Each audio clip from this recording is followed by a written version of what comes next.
Click. And we're live. It is Thursday, February 4th, 2021, 5:03 p.m.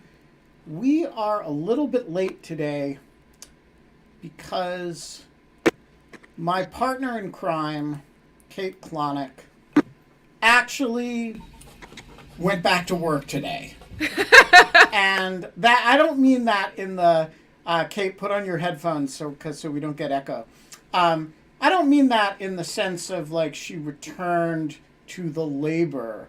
I mean she went and physically taught a class at St. John's Law School in person, as in she went to work, which, I haven't done in a year. And lots of other people haven't done in forever. But Kate actually went to work. And she's still echoing. When Kate goes to work, that means she has to travel, which she hasn't done at all as long as she's been in Cape Cod. Hi, Katie. She's been stuck in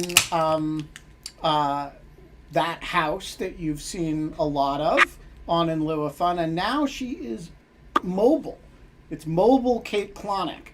And the thing about mobile Kate Klonick is she has to get back to the apartment in order to do In Lieu of Fun. And today, that means she was at the vicissitudes of traffic, and she was a few minutes late, which means In Lieu of Fun was a few minutes late. Get used to it, people. This is your new life. In Lieu of Fun, maybe a few minutes late. If Kate's running late, it may happen, because Kate is not allowed to have fun anymore. Oh my God, am I not allowed to have fun anymore? You are not allowed to have fun anymore. So Kate, tell us about, we just lost our guest. I know, she's having connection issues. I'm going to check with her. But I'm first going to say, I got this beer today because there's some people, and that's me, in the back of a cab in New York, because I have all the windows down because I had to take a cab instead of borrowing my friend's car because issues. And then there's you, Ben. That's you. You're like the Brontosaurus. Why am I a Brontosaurus? I don't know, because you're super into being a lizard lately. Yeah, okay. And then this is I think that the volcano represents COVID. And it's just like everything seemed right about this can of beer. I think mostly that's right. that it contained beer was like the big thing. Hi, all Katie right, Reisner. Maybe the internet is like cooperating at this point. Yes, I think we're good. We can hear you. Okay. The other your voice is a few minutes ahead of the motion. And so you are coming across as sort of mildly like an alien, but in a good, I mean that in the nicest possible way. And it's lovely to have you with us, even if the sound precedes the motion. I can't actually do that, produce sound and then it was a good try though, Ben. It was a good try.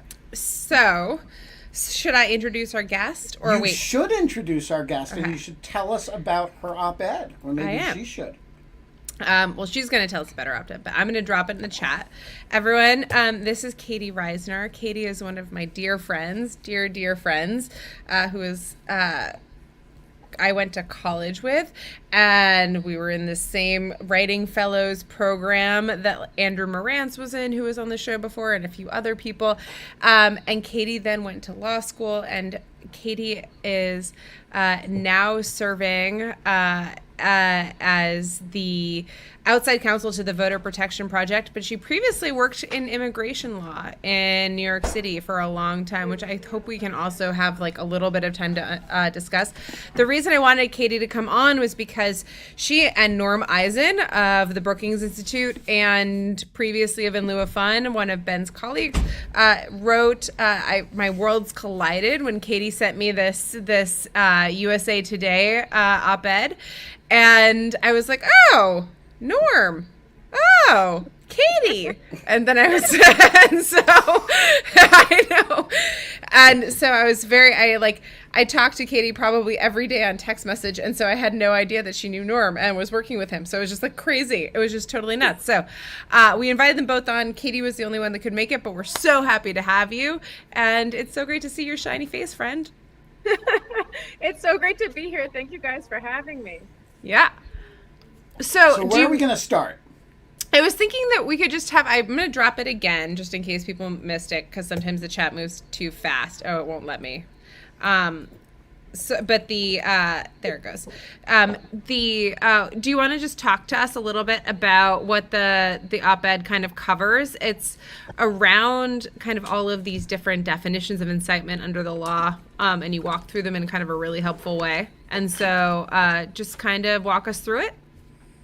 Absolutely. So, I mean, first of all, longtime listener, longtime fan, and really happy to be here. If you could make some sounds and I can then like car talk and then we could like pretend like I could figure it out what was wrong, that would be great. Okay, no, don't actually do that. Anyway. And by long time listener, long time fan, I mean like going back to like 2005 when Kate and I first started working on stuff together.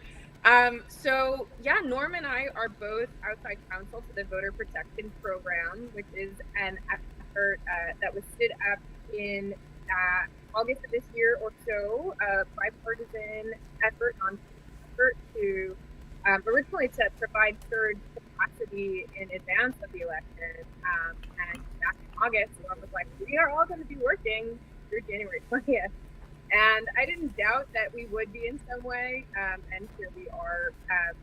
In general, our area, our minutes help support statewide elected officials who themselves have a huge role to play in supporting the administration of the elections, defending against lawsuits attacking the integrity of the elections, and we can provide a lot of support and uplift to them.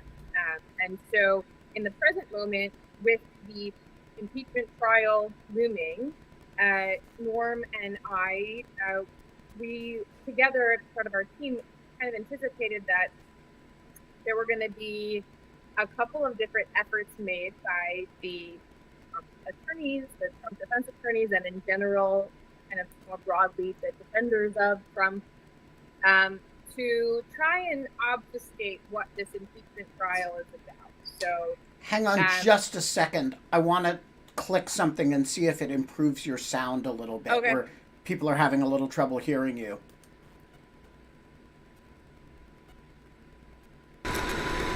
Whoa, that makes it. All right, that was a failed experiment. Please continue. Okay, well, and I apologize. I'm seeing in the chat that it's hard to hear, so we'll just work it out. So we kind of anticipated a couple of things that Trump's defenders, his attorneys, and then more broadly his defenders would try to make the argument that this case is about some things that it's not. So first, that as we've seen, Trump's defenders are saying this case is about whether the Senate has jurisdiction over the impeachment trial in the first place because he's out of office, and that's false. And then the issue where Norm and I wrote about was, Trump's attorneys are saying this is a case about the freedom of speech and the future of speech, and that's also not what the impeachment trial is about. So we wanted to kind of lay that out and make it clear that in the impeachment trial context, freedom of speech is not imperiled, and that the speech that is at issue here is not protected for a variety of reasons. So, before we get to the issue of incitement particularly, I want to blow the field up and say that the president actually doesn't have First Amendment rights in the context of impeachment. And so to argue this point, or maybe to prove, or maybe to illustrate so you can knock it down, I want to give you the following example. The president shows up for the State of the Union address, and he, instead of giving a speech, he screams obscenities in ancient Greek and gargles and yodels at the joint session of Congress. Now, there would be no question in my mind that this was constitutionally protected speech. After all, the First Amendment guarantees your right to shout obscenities in ancient Greek, and there is, case law on gargling and yodeling. And yet, if the House of Representatives were to conclude that this was a affront to the obligation under the Constitution to give information to Congress about the State of the Union, and were to impeach the president for it, perhaps inflected a little bit by the sense that he was completely insane and that this was evidence of it, there would be no First Amendment defense against that, right? I mean, it's possible for something to be First Amendment protected speech for you and Kate and me to engage in, and a high crime and misdemeanor for the president to engage in, right? So I think you raise a really interesting hypothetical, not least because of the visual, but I think that's a lot of what you're getting towards is a lot of the impetus that we had to write. So when we're talking about an officer of the Constitution who has sworn an oath, a constitutional oath, and is performing a public service to us all, we are in a different paradigm. We are in a different context than when we're talking about criminal acts in a criminal court. So for the purposes of impeachment, we're sitting in impeachment trial in the Senate, and that's just the foundation here. And so we're looking to the high crimes and misdemeanors standard, as you allude to, as to whether the president violated his oath of office fundamentally. So we're in a different paradigm altogether. And so the questions that usually adhere in the free speech context are just not at play here in the same way. We're looking as to whether his speech acts were part of the violation of his oath of office. Yeah.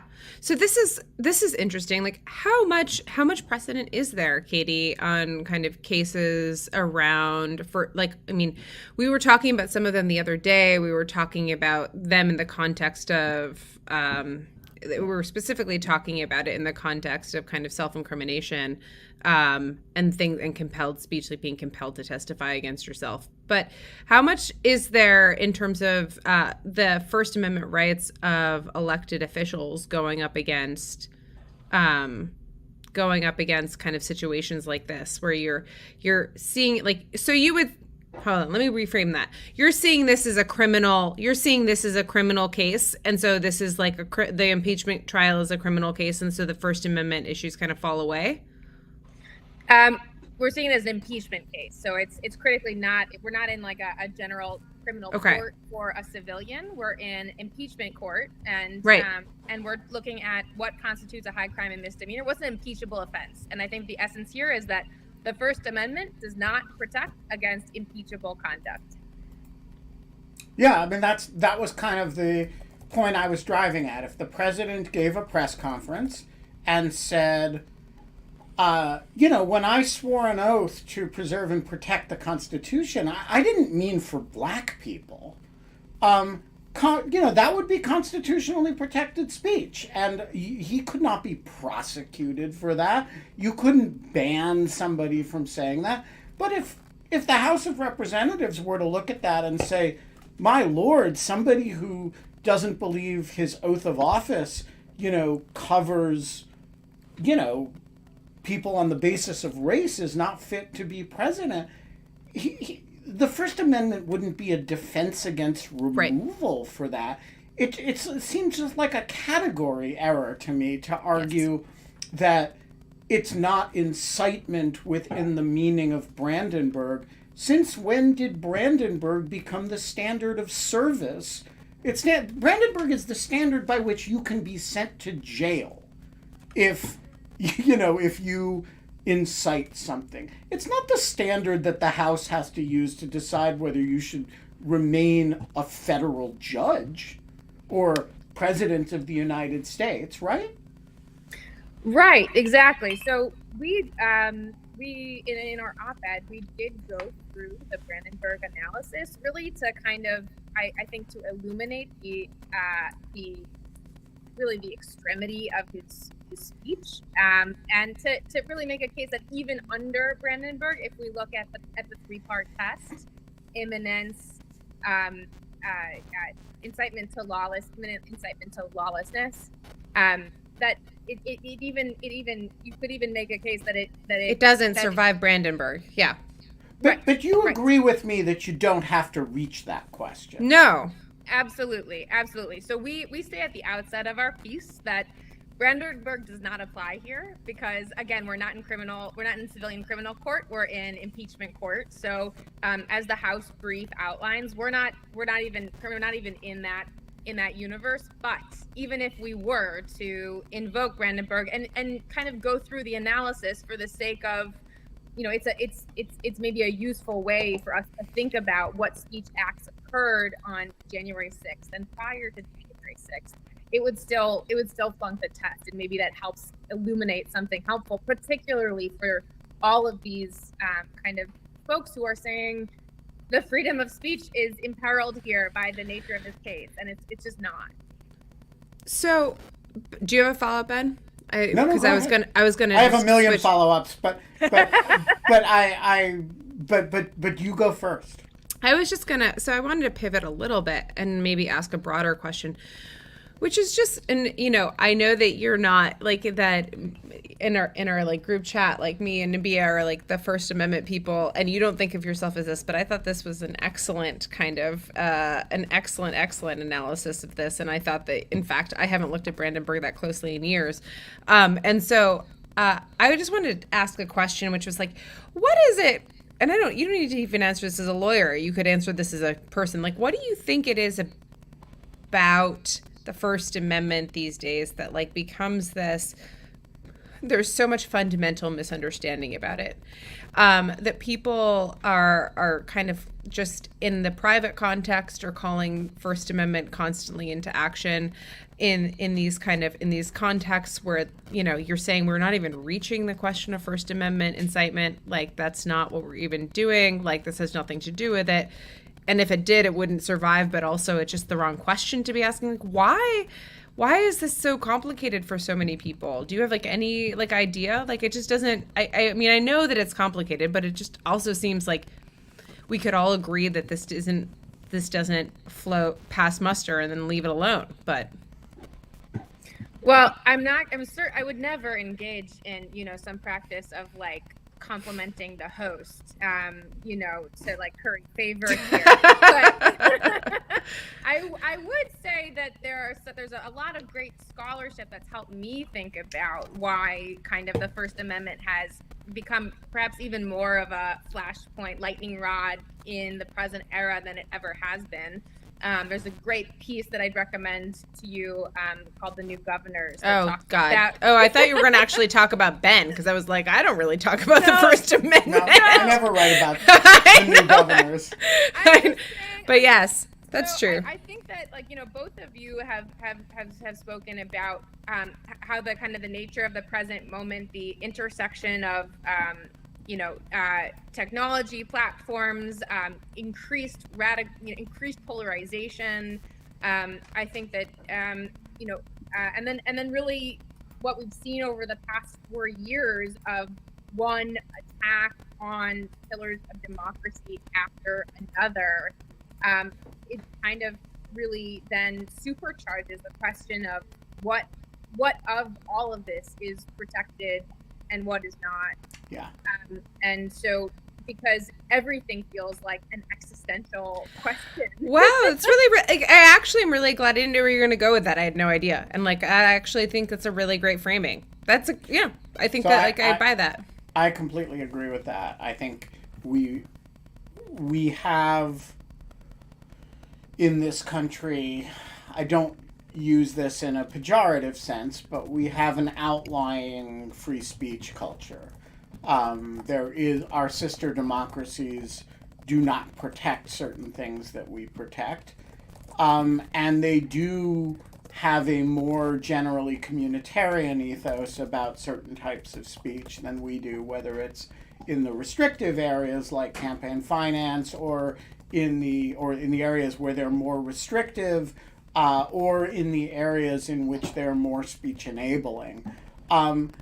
And I think when you have a culture that is as libertarian in the speech arena as we are, and I'm trying to state this neutrally, and then that culture polarizes, you get, like, that culture is pretty easy to work on a day-to-day basis when the questions are like porn, and when the questions are, like the truly outlying Klan rally in Skokie, Illinois. Right? Oh, I was going to even bring it more up to date and be like Snyder v. Phelps, like the protester in a cordoned off area in a cemetery during a funeral. Like, it's terrible, but it's so isolated. But it's so weird, and it's so not. It seems so obviously about principle and not fact. But, like, if you think about just, like, a generation ago, so when I was a kid and the Klan marched through Skokie, so they went through a neighborhood of Holocaust survivors,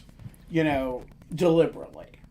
And I think it was relatively easy in 1979 to say, and in fact the ACLU represented them on this basis, right? It's more important to protect the outlying speech than it is to prevent this from happening.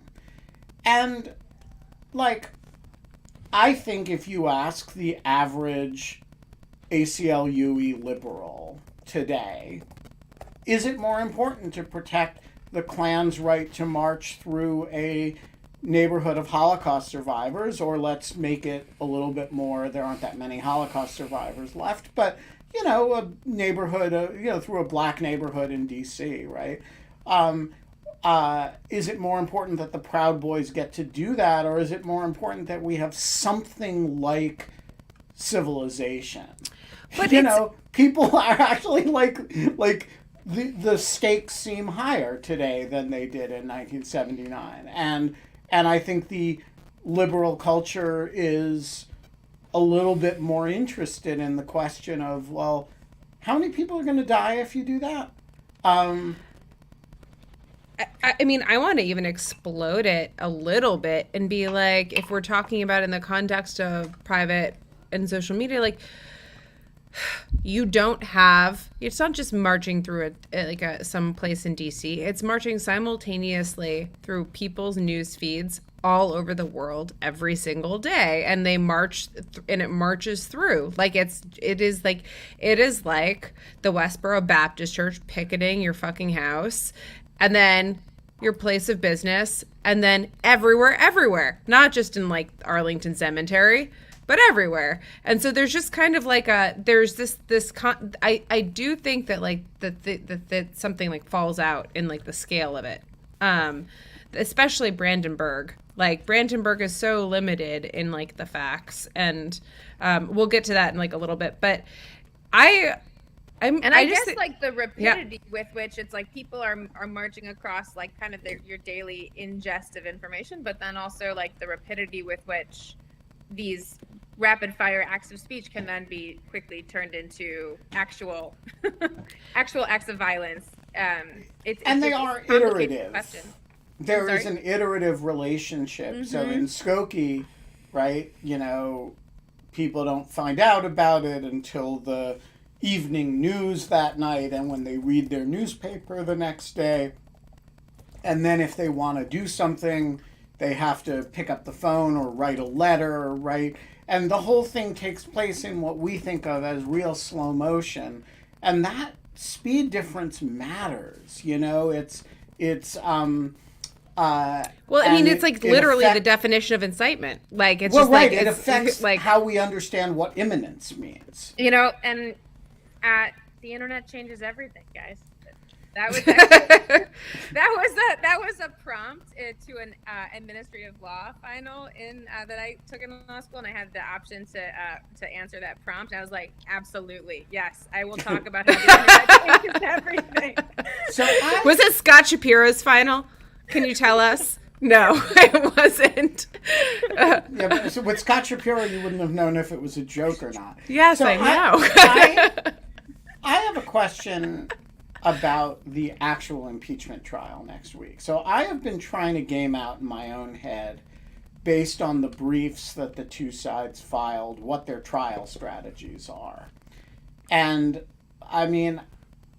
so I'm interested in your op-ed in connection with that. Are you anticipating the presentation of a defense based on, hey, this doesn't meet the Brandenburg standard, therefore it's free speech, therefore you can't impeach the president for it?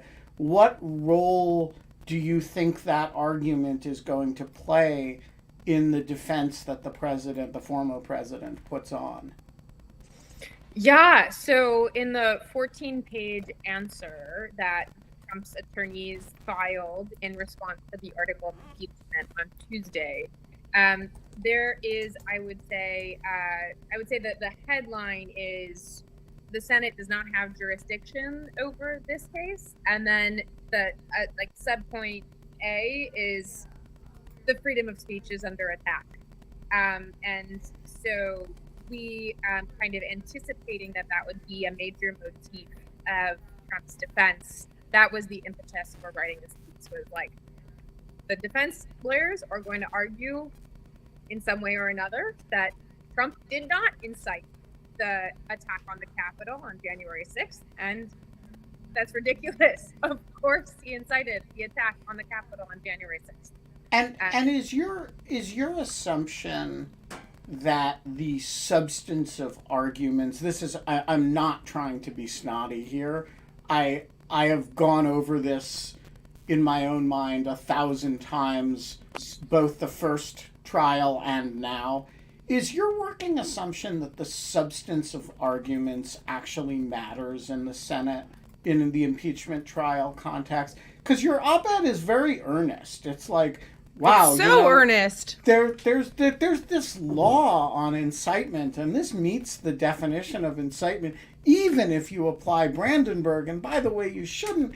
And the average senator is already knows how they're going to vote, and they already, in fact, maybe that all senators already know how they're going to vote. And so what is the function that legal argument of the type that you made and clearly feel strongly about, as do I, by the way, actually plays in these proceedings? Is it just for op-ed purposes, or is there some larger significance to whether you're right or wrong on this point? Yeah, I think that's a really important question, and I would kind of take it a step back to say, so we could talk about whether an impeachment trial is really there as, is it really sitting in a court of law, or is it just another kind of a political theater? And that's kind of, we could have that conversation. But I think kind of regardless of where you land on that, there are multiple conversations in which all of the documents being filed in this case, all of the statements that are going to be made in the trial, there are multiple levels, multiple conversations on which those statements and documents are entering. And so I think it's just really important to think about kind of the background conversation that it's all entering, which is the broader attack that has been waged on institutions of democracy and our process of deciding who gets to be president, and that is moving. That is taking us. We're gonna keep having that debate, argument, fight. That's happening. I mean, the November 3rd was like, and we are going to be fighting the aftermath of the attack that launched for folks who want to see the franchise dramatically constricted. That fight is going to be getting waged, I mean, for years to come. And that's really where the voter protection program is. That's the heart, that's the beating heart of our work, is to protect against all of those encroachments to the electoral democracy that are going to come out of November 3rd, when a lot of folks took the lesson, like, well, I guess voting access is the problem. That ballots is the ballot box is the problem, and if we have free and fair elections, that is the problem. So that's kind of the for me, that's the stage, and you know, ensuring that there is accountability for those folks who sought to undermine institutions of democracy through political violence. I believe passionately the voter protection program is based on this premise that we have to pursue all of these channels of accountability for anyone who kind of perpetuated the big lie of the election was stolen, all the way through to the storming of the Capitol. And so, you know, unfortunately, I mean, Ben, I tend to agree with you. You know, I see your point. Like, yes, we already unfortunately kind of have like our vote count of like how the Senate is going to go on this, but the longer conversation is going to persist much past the trial. I just want to also say, having known Katie for a very long time now, you do have an idealism that is like not starry-eyed optimism.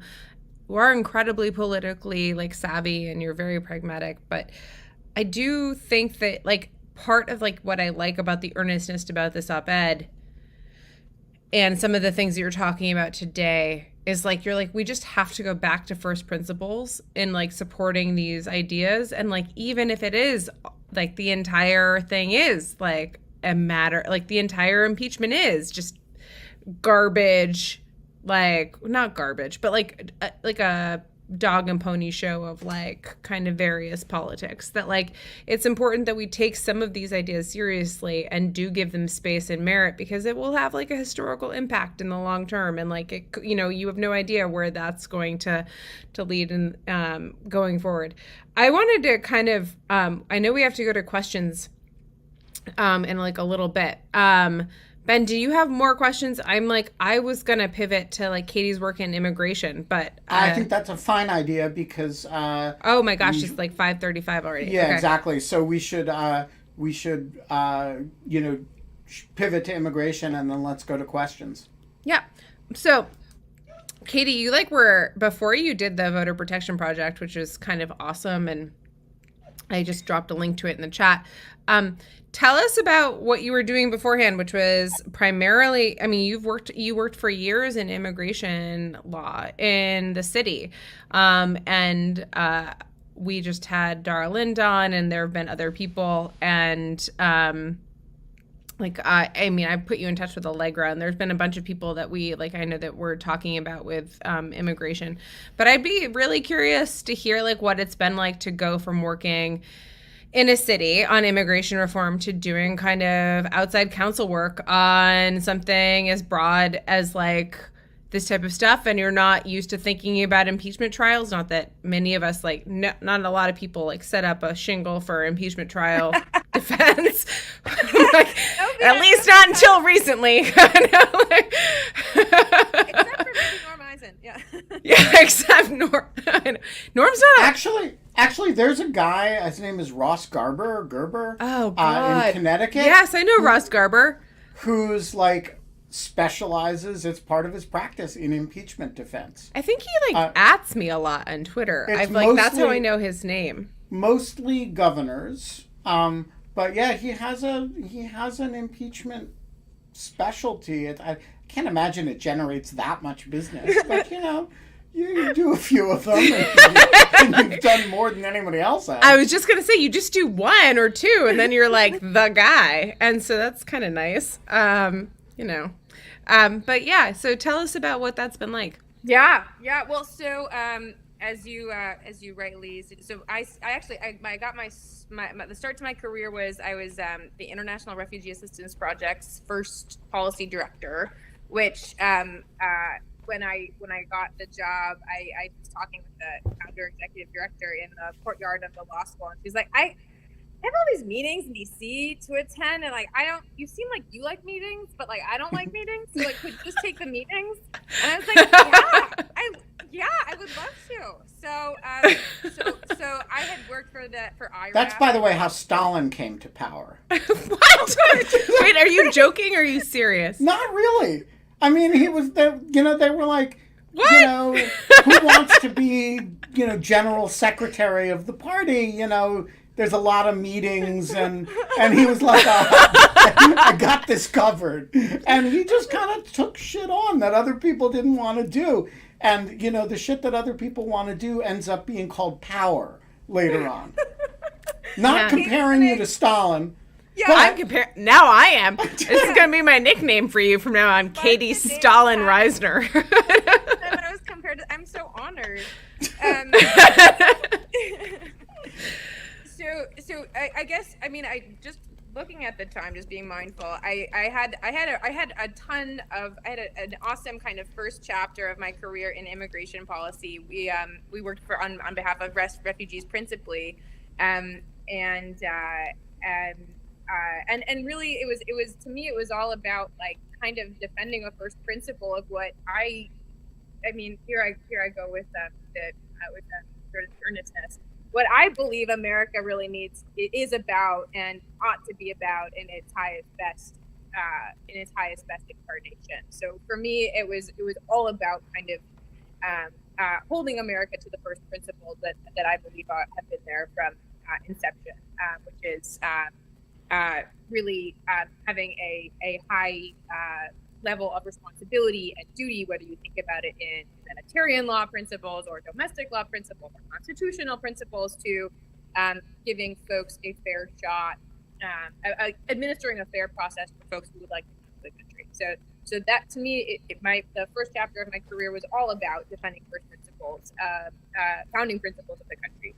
From there, I went to the Department of Homeland Security in the Obama administration, and I was there for the very end. And my portfolio was trying to retool the refugee admissions program so that we could admit a record number of refugees to the country in fiscal year 2016, which we did. That whole body of work changed a lot in November of 2016, and in that moment, I was ready to go off and do something else entirely, but I felt a special I was like, man, I've been inside the Department of Homeland Security. That agency is going to be at the centerpiece of a presidential agenda in a way that it never has before, and so I just would like to be part of something helpful. So I went from there to the New York City Mayor's Office of Immigrant Affairs, because I was like, cities are going to be at the forefront of this in a way that they really haven't been before. So we've got to. That's my dog barking in the background. Scuppers! Yeah, I wanted to be helpful. So so I see kind of the voting rights and election protection work as kind of at a big abstract level, kind of a piece with everything that I've done previously. Alice Lee, the floor is yours. Oh, thank you. So back to the impeachment talk. I was wondering if you think that I'd like to see the dog, please. I know she wants. Scuppers is like stupid cute. This dog is amazing. Sorry, it's a very cute dog. Are you getting him, Katie? I think Katie's getting them. Hold on. Perfect. Okay, even better. Alice, how is everywhere in your apartment that sound? Oh, hi, Scuppers. Hi, buddy. He looks just like, hold on, Katie, what is the dog that he looks just like? That like when we were going for a walk with him, people were like, he looks just like the dog in some childhood story that I hadn't heard of. You're muted. Yeah, there you go. Oh man. No, you're not muted. You're fine. don't know, but we get told That he's what? that he looks like a TV dog. Oh yeah, he looks like a rascally TV dog, like that, like Yeah. would be like yes. But Alice, go ahead. What's your question? Yes. My question is, do you think that, so back to the impeachment question, do you think that witnesses will be called, and who do you think should be called? And also, Kate, I like the one book I can see on your shelf is the new Ali Brosh book, which I haven't read yet, but I'm excited about. So, thanks. Wait, this one? One of my students gave this to me. Isn't that the sweetest? It was a very sweet gift. Anyways, did you get that question, Katie? Yeah, impeachment witnesses. Yeah. And I think just before we jumped, it's oh my God! Someone in the comments said Scupper's a sailor dog. Yes, that's what it is. That's what it was. Yeah, we named him after one of those little golden books. There's a little golden book called Scupper's the Sailor Dog, and like TLDR, it doesn't age well. It's from like the 1950s, and it's not great, but the dog who's the star of it is pretty cute. So this guy is Scuppers. So impeachment witnesses, I would love, Kate and Ben, your thoughts on like who we will see on the witness stand. I think just before we went live, there was like a news alert that like Trump will not be on the witness stand. We will not get to hear him get questioned under oath. Well, I guess what's so fascinating about this case, obviously, is the density of the record. There's just the record is there. But I would love to know what you guys think.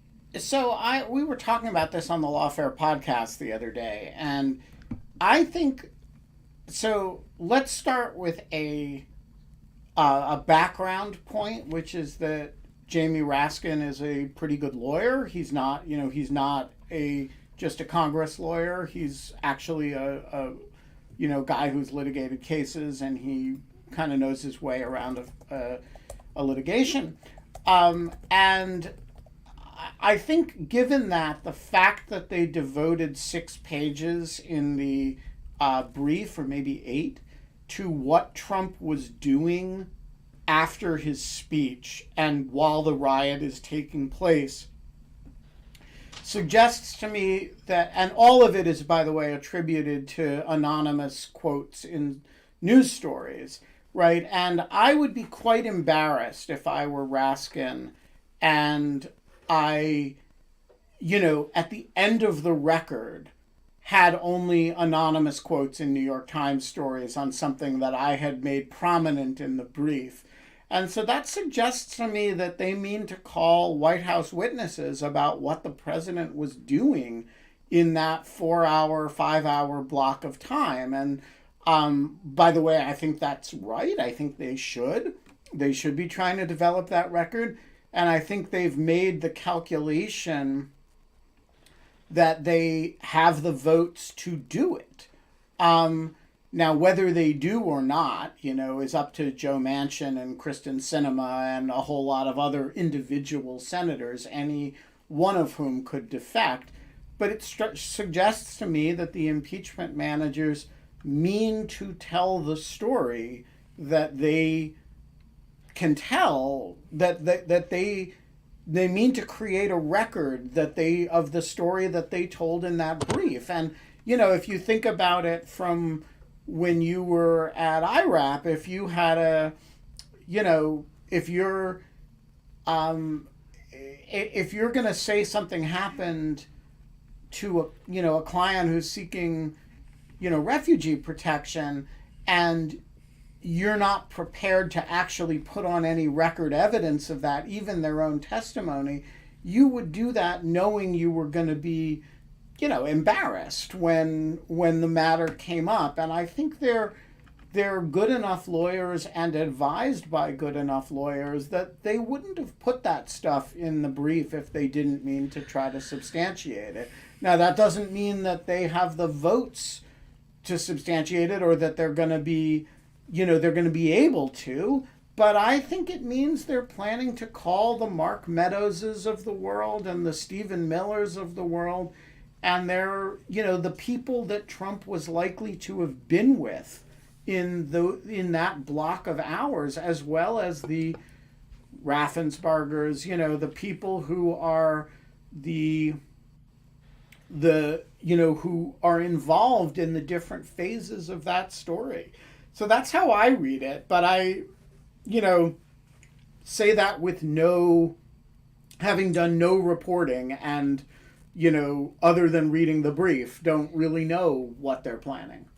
I think that separate from prognostication about what they may do as far as witnesses, I would just say I think that would be a good use of the time, is because we have this very dense public record, right? We have the tweets, we have the parlor videos, but that may be like a gap because his responses were all part of these anonymous sources in public reporting. So I would think that, again, to the extent that the impeachment trial, it may or may not result in conviction, but it is really important for historical purposes, I think, for accountability purposes, to enrich the historical record. I would think that would be a really good use of time. And it's really important to, there are 50 Republican senators, 45 of whom are likely to vote to acquit. And I think those people should have to stare in the face the evidence that they're dismissing before they cast that vote. I don't pretend that it's going to change their minds, but if you're Lindsey Graham and you're going to say this whole thing is unconstitutional and it's ridiculous that we're trying a former president, I want you to have to say it's ridiculous that we're trying a former president who, when the people were rioting, was dancing with glee and called up Senator Mike Lee and asked him to help overturn the election, right? Like, I want you to actually, and I don't want you to be able to dismiss that as an anonymously sourced New York Times article. I want you to have to stare it in the face and say, yeah, all that may be true and there may be sworn record evidence of that, but I don't actually give a shit because I'm Lindsey Graham and I'm afraid of the mob. I completely agree with that. I think that and I also think that the norms on this are going, sorry, everyone drink, they're going to change. They really are though. They're going to change out from underneath us. Are you drinking? Are you drinking? You have a bottle of wine? Hey, Tom. Always well stocked, Tom. But yeah, I think that this is so key. We look back at time in history. We look at Korematsu, for example, and we think, oh, here is this record that has been laid out in time in history, and they came to the wrong conclusion. And it granted, it took us a very long time to formally overturn that, but that was held off as this incredibly that was the record there was incredibly important. The fact that it had come before the court was important. It solidified in history that these people had been put in camps, right? Imagine if that hadn't come forward. There would be people who were that never happened. That's not a thing that happened. There would be some type of denialism around it. And so this is just as important as that. And I just really want to kind of stomp that point. But anyways, Tom, great to see you. Hi, guys. Katie, I got to warn you, I was on this program before, and Norm Eisen was on there, and I was asking him a question, and in the middle of it, he declared he didn't care. Okay, I don't know if you guys remember that, but I don't actually remember that. So if you want to declare at any point in my question you don't care, it's all right with me. Katie cares. She'll be very nice to you, Tom. Don't worry about it. I long ago became unsensitive. Let me make sure I have my question right. So, Katie, Ben brought up a good point about the hours right during the riot and afterwards, that 4-hour window. I'm very interested in the hours before, the 24 to 48 hours. You can go all the way back to the election. I understand that, what you did in your article. But here's the thing that I'm having a problem with. And that's and I I want them to bring it. I want the managers to bring it. And the whole point is what's Ben doing there. Oh, well, he's futzing with his giant microphone. And that is proving intent. Okay, I thought Mueller sort of crashed and burned, and he even admitted it in his volume 1, that he couldn't show knowledge and knowledge and willfulness, which is a different word for intent. Okay, and the first impeachment trial also sort of floundered on that. And so I'm asking you, okay, what would make a really solid case that Trump intended to call up, and I'm going to use the word, his stormtroopers and say, go burn the house down. They did it back in 33 or whenever it was. Okay, and I need somebody to get a real hard handle on showing that he had intent. Where would you look? Such a great question. Yeah.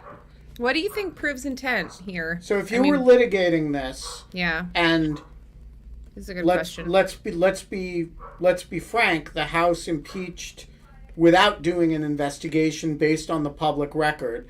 So as a litigator now, you're kind of flying blind, right? You've got the public record, but you've got only what you can generate beyond that. How do you prove intent? So, okay, that's Ben's dogs. No, that's not my dog. Oh, it's not still me. your dog. Okay. Oh, this poor guy. So I'm really glad you asked that question, Tom. And we do talk about it in our op-ed. 1 second. So sad. So it's sad. so mournful. It makes I it know. sound like he's not like loves to be. I know. I personally know how freaking love that dog is. So, but I will talk about it for a second. Go ahead and take care of Scuppers. But like I will just say that that there's basically I mean, Tom, to your question, I think that there's like a couple of things. I mean, there's obviously you're going to have a difficulty in certain types of discovery with privilege, but I think that the best thing that proves intent are some of the things that show. So, for example, like the congressional walkthroughs with members of the mob that kind of like giving them tours of the Capitol. Like I would say that those are some things that show intent. I would say that the planting of the pipe bomb, like some of like the evidence of like around planting it. You like what do you? But these don't show intent on Trump's part. Oh, but like if he has any nexus of connection to them, you could. I mean, if you're going to basically be arguing that he incited them to do these things, you have to both show that they tried to do things that like were treasonous, like setting up pipe bombs, and they did those in advance. The in advance part makes a lot of difference. Like the fact that people are swept up in a mob and end up barraging a Capitol is like one set of, in my mind, one mindset that like describe something, and then like the planning and mechanization of an insurrection around like planting pipe bombs, around walking through the Capitol, around doing various things, that strikes me as more damning. But then of course you have to link Trump to it, and like that. Okay, now Katie is back and can answer that question. So I don't know. Well, for the purposes of the impeachment trial and the incitement of insurrection article of impeachment that he's being tried on, I think that the manager's brief has a really nice image to kind of capture everything that we're looking at here. This one sentence kind of just captured it. Trump summoned a mob to Washington, exhorted them into a frenzy, and aimed them like a loaded cannon down Pennsylvania Avenue. For whatever reason, aiming the mob down like a loaded cannon down Pennsylvania Avenue is a helpful image to me, because I do think that captures both the intent and the incitement aspects of this picture. So you can start backdating, your investigation of Trump's intent in this whole line of actions and words You can backdate it to lots of different places. You can backdate it to 2017 in Charlottesville. Good people on both sides. You can backdate it to the morning of January 6th when Trump woke up and tweeted, had tweets related to the Stop the Steal rally. So I do think that it's to kind of to probe intent to your question, Tom.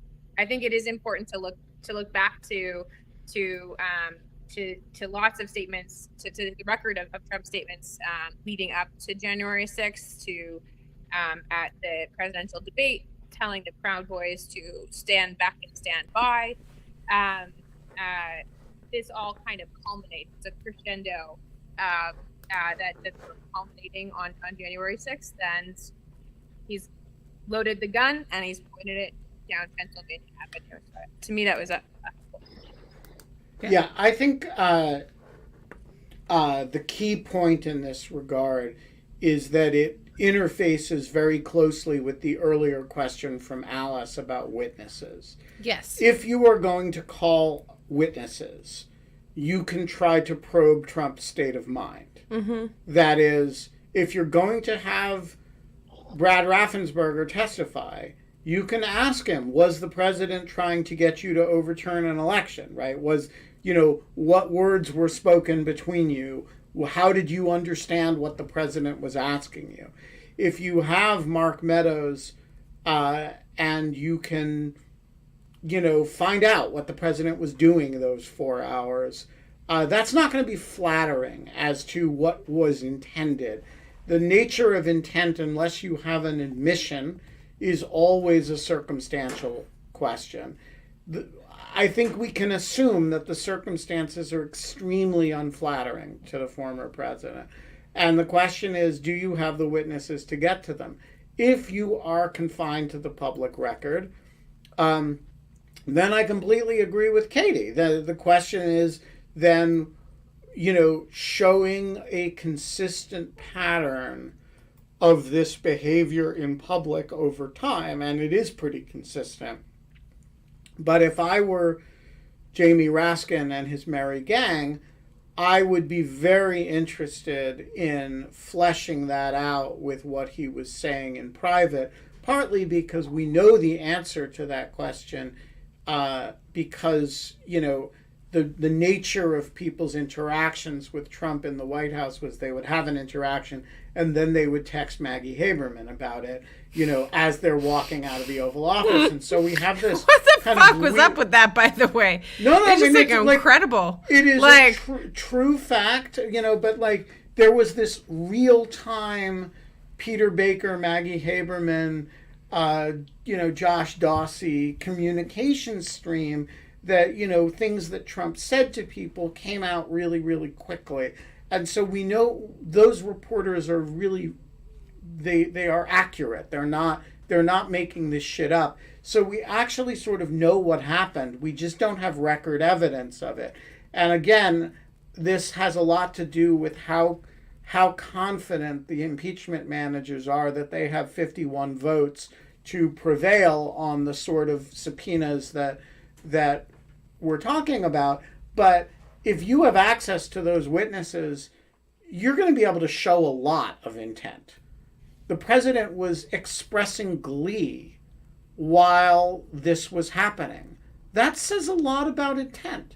The president declined to make a statement to calm things down. He thanked them and told them that he loved them. Well, that was after he was finally persuaded to make a statement, and the statement is, "You all are very special. I love you, but please go home." Right? That was the compromise position.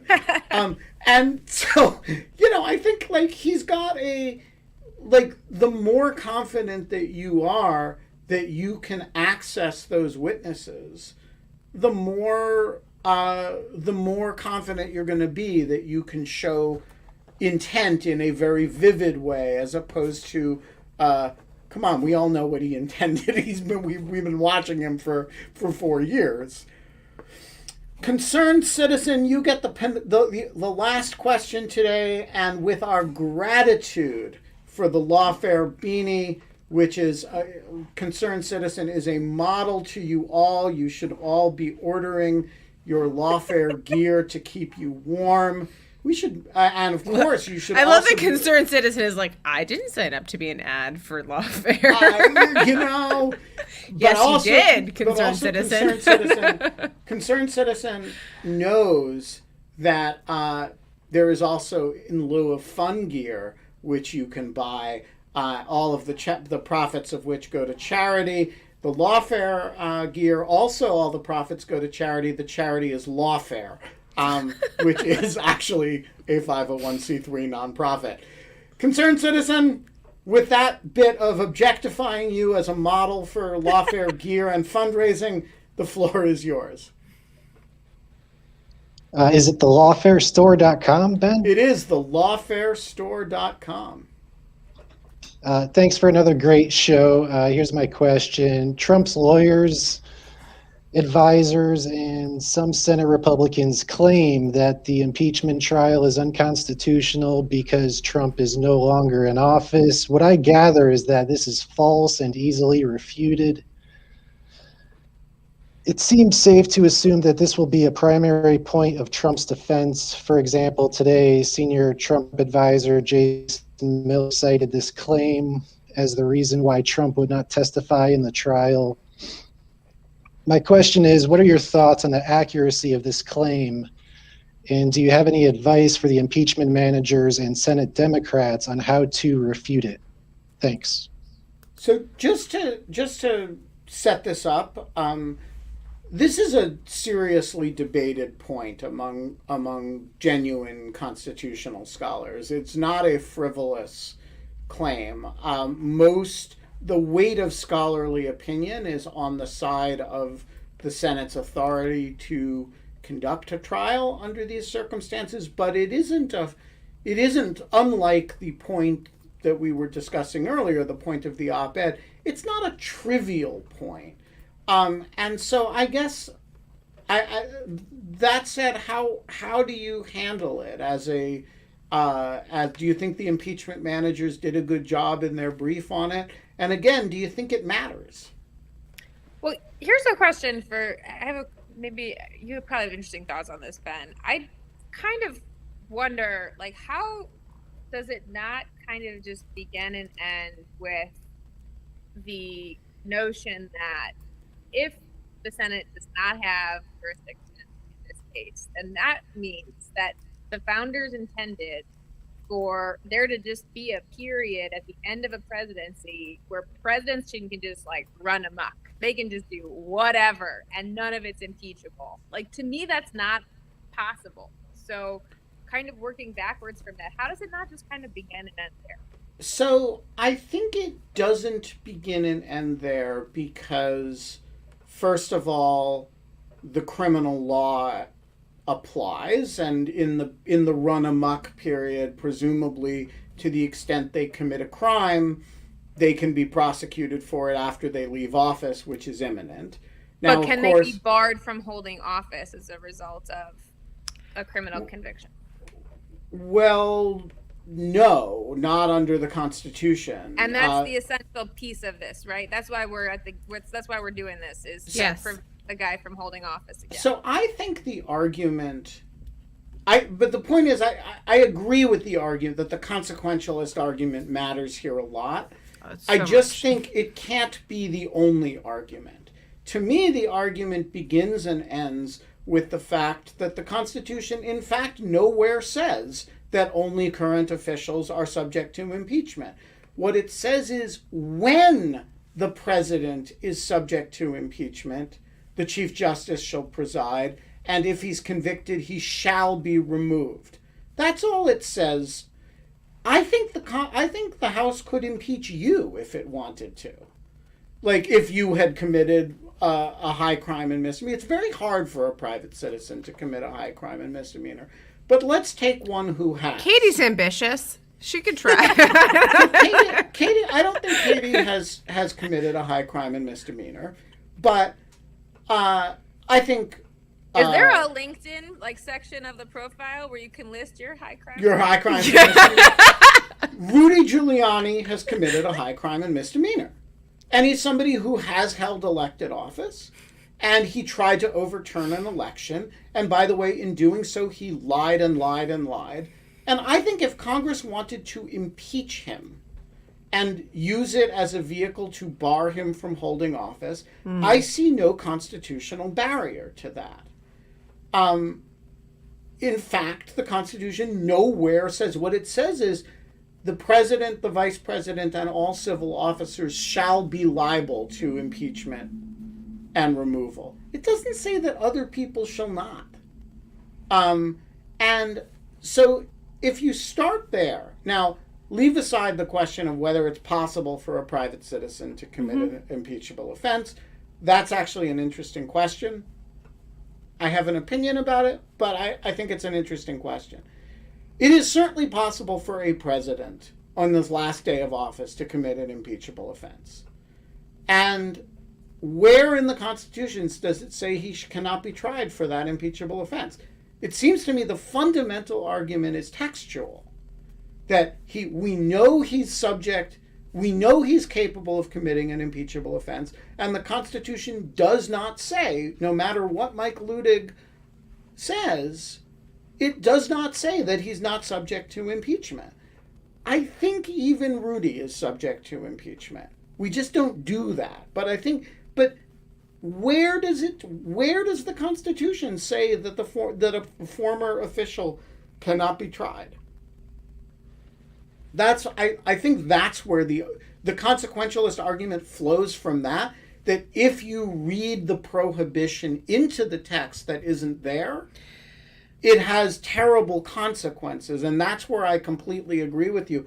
But I'm hung up on the antecedent textual point. It simply doesn't say what Republican senators want it to say. No, but this is absolute, of course. Of course, this is the point that letters this is all kind of to some extent held together by things that are not law, and there's Is she gonna say it? I tried not to. Do you see how I dodged the word there? Yeah, I see how you. I know, but but this is so true. It is just why don't we have a fourth branch, which is the impeachment branch, which goes after or the impeachment court that goes after anyone from Rudy Giuliani to former presidents for anything that they've done in the course. It's just you don't have certain things like that. I'm not saying that they shouldn't. That's not my point. Is more narrow. It's just basically all of these things cannot be perfectly defined necessarily on paper, and some of them have presented themselves at various points for definition and for matching facts to, and then some of them are well, there's going to be an impeachment trial and this is how we define impeachment, but they never contemplated that there would be all of these types of crimes they never contemplated this long or this short of a period of time between election and inauguration. So I just kind of think that there's some certain things there that really kind of come into play. No? You guys are both giving me curious looks, which makes me think that I said something dumb. I don't think you said something dumb. Never. I think no, not at all. I think we have never explored the outer contours of impeachment. It's just something we've never done as a society. We've used it very rarely. But there are tons of examples of that all over, the Constitution. I'm agreeing with you. Yeah. I think, but I think the consequence in impeachment is that we've developed this artificial sense of it as an extremely narrow remedy for an extremely narrow category of person. But it could be much more broad. But I think it's probably not right. John Quincy Adams believed that he was subject to impeachment for the rest of his life because he had been president.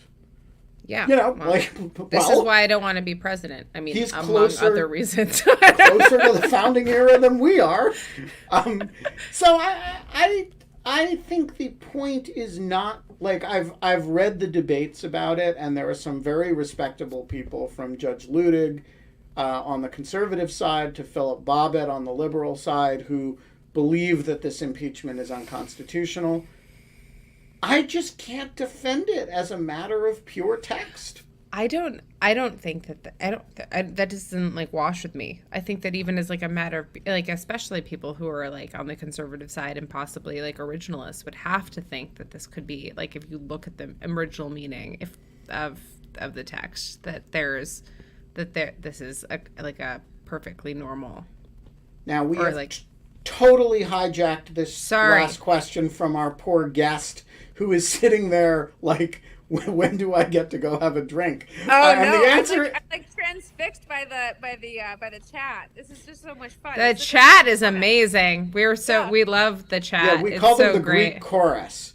Well, Anne Kornhauser calls them the Greek chorus, and Anne Kornhauser has named them on our behalf. Yes. Okay. It is like fair enough. So, anyway, we are 15 minutes over. It has been a pleasure. Oh God, Katie Reisner. Jesus, that was fast. And we will be back tomorrow with the Jewish space laser, who has agreed to come on the show tomorrow. We literally have the Jewish space laser. You don't want to miss it, Katie. Oh my God, that was me. Pew pew. No, you're not the we space don't know laser. We don't know if the Jewish space laser is going to say anything other than pew pew pew. Although I will point out that it's going to be a really boring conversation. The Jewish space laser quoted the book of Luke today, which you think it's a Talmudic scholar? No, it's kind of that's New Testament, right? New Testament. Oh, Jesus! It's like not Talmudic at all. Yeah, so the Jewish space laser is branching out from. Maybe he's my people. Maybe he or she is my people. They're my people, not your people. So we're going to have to ask the Jewish space laser about where its true commitments lie. We have verified with the Jewish space laser that if Shabbos do we know starts anything about this person? Well, I don't want to answer that question. But we will have the Jewish space laser on. We know. Let's put it this way. I know who to DM the link for the show to. Okay. But can we just say that like not every single person who creates a Twitter account based off of crazy people's QAnon theories should be necessarily invited to be a guest on the show? It feels like bad policy, Ben. I am confident. First of all, I didn't invite the Jewish space laser. The Jewish space laser kind of invited himself. But secondly, what could go wrong? I am confident, based on what I know about the Rothschilds and their deployment of the Jewish space laser, that this will be a responsible and interesting show. And we'll learn lots of things about how the wildfires were started and what PG&E and the Rothschilds cooked up, and how it all relates to Marjorie Taylor Greene and how she outed, her dogged investigation and just asking questions caused the outing of this previous, cosmopolitan plot. Yeah, what could go wrong? What could go wrong, Ben? This sounds great. Note that the person named Reisner is laughing. Completely, rightfully. She's just like, what, Kate? I don't know. Let me know if you need me to administer some sort of. We might need like an intervention from Scuppers or something at some point. We'll check in. I'll text you. Anyway, that'll all start 22 hours and 43 minutes from now. And until then, Kate? We don't have fun anymore. But we do get visits from your god dog, which is it's pretty good. We will see you tomorrow. Thanks, Katie. Thanks so much for having me. Thank you to the Greek chorus. Bye, Katie. Bye.